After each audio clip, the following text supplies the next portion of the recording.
Hi friends, இன்றைக்கி நம்ம என்ன பார்க்க போகிறோம்னாக்கா உளுத்த வடை பார்க்க போகிறோம். ஒரு டம்ளர் அரிசி எடுத்திருக்கோம். என்ன அரிசித்த? பச்சை அரிசியா புழுங்கல் அரிசியா? புழுங்கல் அரிசி எடுத்திருக்கோம். இட்லி அரிசி எடுத்திருக்கோம். அப்புறமேட்டுக்கு முக்காப்படி பருப்பு எடுத்திருக்கோம். இப்போ பாரம்பரிய முறைப்படி கொடைக்கல்லில் நம்ம குறைஞ்சிட்ருக்கோம். இந்த அரிசி போட்டிருக்காங்க. அரிசி மைஞ்ச வரும் எடுத்துகிட்டு அடுத்து பருப்பு போடலாம். உளுத்தம்பருப்பு. இப்போ என்ன பண்ணுறோம்னாக்க நல்லா மைஞ்சிடுச்சு அரிசி. நல்லா சாஃப்டாக ஆயிடணும். மற்ற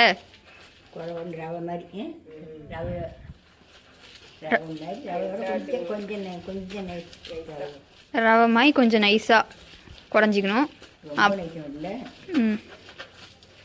இப்போ என்னன்னாக்கா உளுத்தம்பருப்பு போட்டிருக்கோம், மிளகாக்காய் போட்டிருக்கோம்.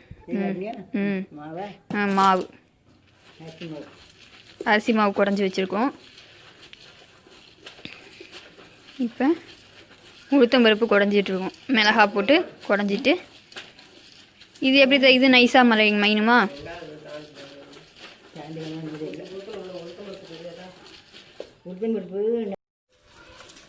இப்போ வந்து தேவையான அளவுக்கு உப்பு போட்டுக்கிறோம்.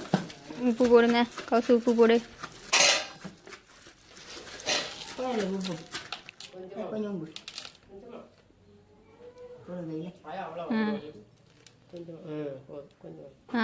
இவ்வளோ உப்பு போட்டுக்கிறோம்.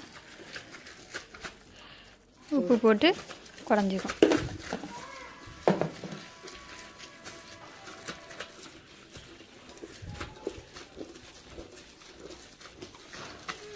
நல்லா நைஸாக மைன் மற்ற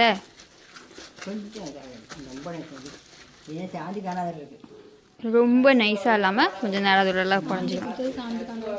இப்போ இதோட அரிசி மாவு அரைச்சி வச்சுருந்தோம் இல்லைங்களா, அது கொஞ்சமாக போட்டுட்டு அப்புறமேட்டுக்கு வெங்காயத்தை போட்டுக்கிறோம்.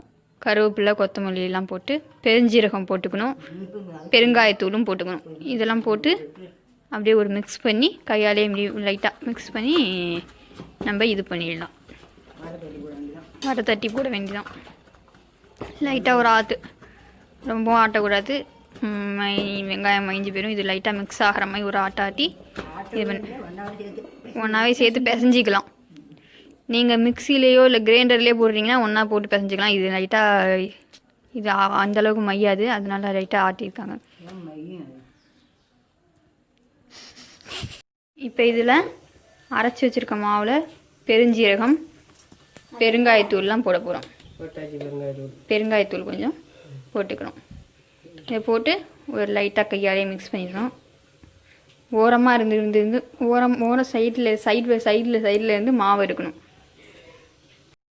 தட்டில் காணணும். இப்படி தான் தட்டணும். தட்டி அதில் நடுவில் ஓட்டை போட்டுக்கிட்டு எண்ணெயில் போட்டுடணும். எண்ணெயில் போடுங்க.